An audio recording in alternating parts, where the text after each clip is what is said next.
Hey, chapter 9 and chapter 10 didn't record any audio for I don't know why. So I'm gonna reread them. So chapter 9, meeting the Shoshone. Oh, I like this chapter. The days of hard travel by land were over. The explorers looked forward to being on the water again. They were now traveling mostly north with mountains on both sides. The going was seldom easy. The river had become much narrower and the current ran very fast. On July 19th, 1805, the explorers came upon an awesome canyon, 3 miles long. The Missouri flowed silently and swiftly through the gorge. Cliffs rose as high as 1,400 feet on each side. Lewis called the site the Gates of the Mountains. The boats could not be towed. There was no shoreline to provide footing for the men. The boats couldn't be poled either. The water was too deep. The men had no choice but to paddle against the strong current. They had to strain every muscle just to keep the boats moving. The captains were eager to meet the Shoshone. From the Shoshone, they hoped to gain the guides and horses that would take them across the Rockies. But the Shoshone were timid people. They were fearful of their warlike neighbors, the Blackfoot and the Hidatsa. The Shoshone lived in the high mountains because of this warfare. When the explorers camped, they saw fresh horse tracks and abandoned camps. But they knew they were in Shoshone territory. But they saw no Shoshone. Sacagawea was now close to her homeland. She began to point out familiar landmarks. She told the captains that they were nearing a place where the Missouri River split into 3 branches. Not long after, her prediction came true. Good memory. The expedition came upon what is now known as the 3 Forks of the Missouri. The explorers followed the southwest branch of the 3 rivers. Lewis named it Jefferson's River. The stream kept getting narrower and shallower. Its banks were rocky and steep. Sacagawea said that a pass in the mountains ahead would lead them to her people. Lewis was getting more and more eager to meet the Shoshone. He organized a search party made up of himself, Druyer, John Shields, and Hugh McNeil. He planned on combing the countryside until they came upon a band of Shoshone. On August 12th, the party followed the course of a small stream known as Prairie Creek. When they came to its source, Lewis believed that at last they had reached the headwaters of the Missouri River. In search of which, he wrote, we have spent so many toilsome days and restless nights. Lewis, in finding what he believed to be the source of the Missouri River, had achieved one of the expedition's chief goals, but any joy he felt must have faded quickly as he gazed out toward the awesome mountain range to the west.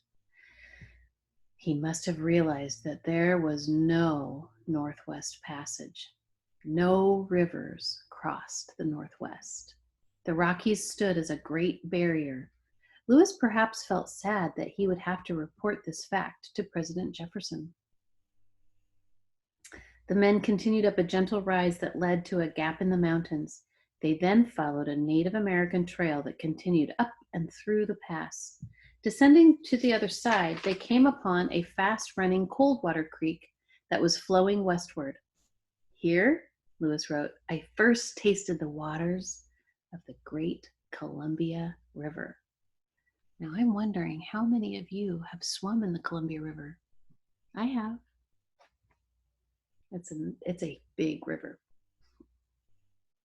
But he was mistaken. Lewis was mistaken. He had come over what is now known as the Lemhi Pass on the border between the present states of Montana and Idaho.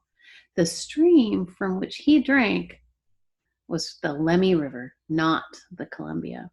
The waters of the Lemhi, however, eventually do reach the Columbia, and they spell Lemhi, Lemhi.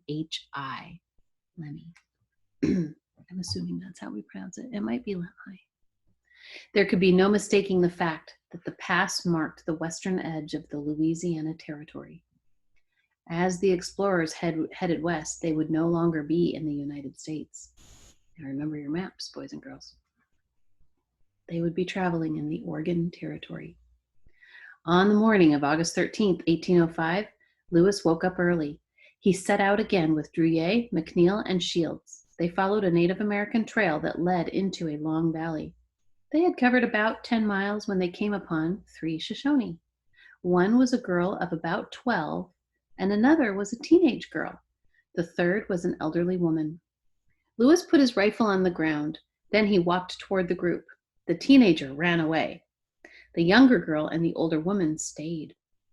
They sat down on the ground before Lewis and lowered their heads. It was as if they expected to die.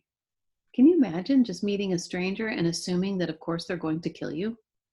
We live in different times, don't we? Lewis took the elderly woman by the hand and raised her to her feet. He rolled up his sleeve and pointed to his white skin. Tababon, he said. The phrase meant white man. The explorers reached into their sacks and took out beads and mirrors and other gifts. The woman and young girl began to become calm. Drouillet, using sign language, asked the woman to call back the teenager. When she rejoined the group, Lewis gave her several gifts. Lewis then applied dabs of red paint to the cheeks of the woman and the 2 girls. Sacagawea had told Lewis that this was a sign of peace. The red paint worked. The Shoshone now seemed completely relaxed. Drouillet, again using sign language, asked the 3 to lead them to their camp. He explained that they wanted to meet their chiefs and warriors. On the way, the explorers were startled by the sudden approach of some 60 or so warriors on horseback. Most of them were armed with bows and arrows. A few had rifles. When he saw the Shoshone warriors, Lewis put down his rifle and picked up a flag. He walked slowly toward them. One of the warriors rode ahead of the others. Lewis believed that he might be their chief. The elderly woman went up to him, spoke excitedly, and showed him the gifts she had been given. The tension melted. The chief and 2 other men got down from their horses and walked up to Lewis. In his journal, Lewis explained what happened next. These men then embraced me very affectionately in their way, which is by putting their left arm over your right shoulder and clasping your back while they apply their left cheek to yours. At the same time, the Shoshone kept repeating, Ahie, Ahie. Lewis later learned the word meant, I am much pleased.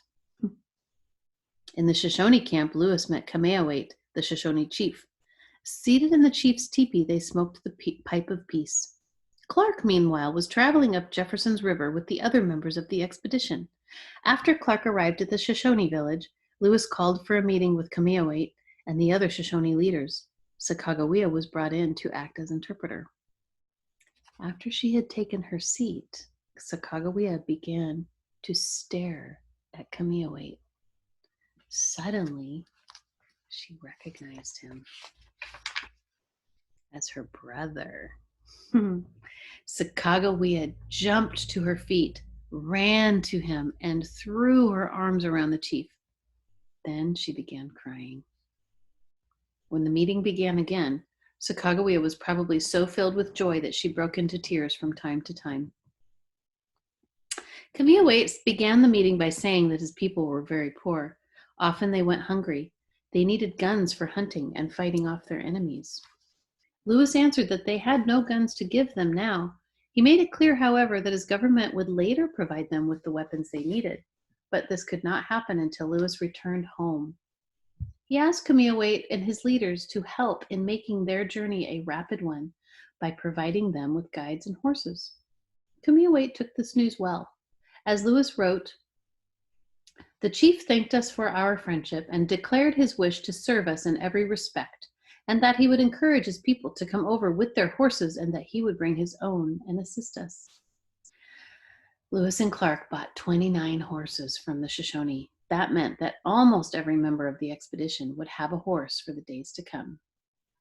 I want to show you the dollars, the dollar coins that have Sacagawea on them. So Congress passed, I'll read the caption. Congress passed a law in 1999 that provided for the minting of a new dollar coin bearing Sacagawea's image.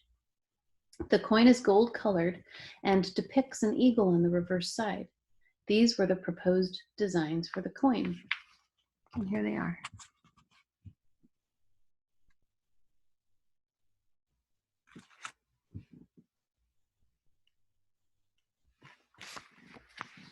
Wouldn't that be cool if we could find one? And that's the end of chapter 9. I hope you enjoyed it.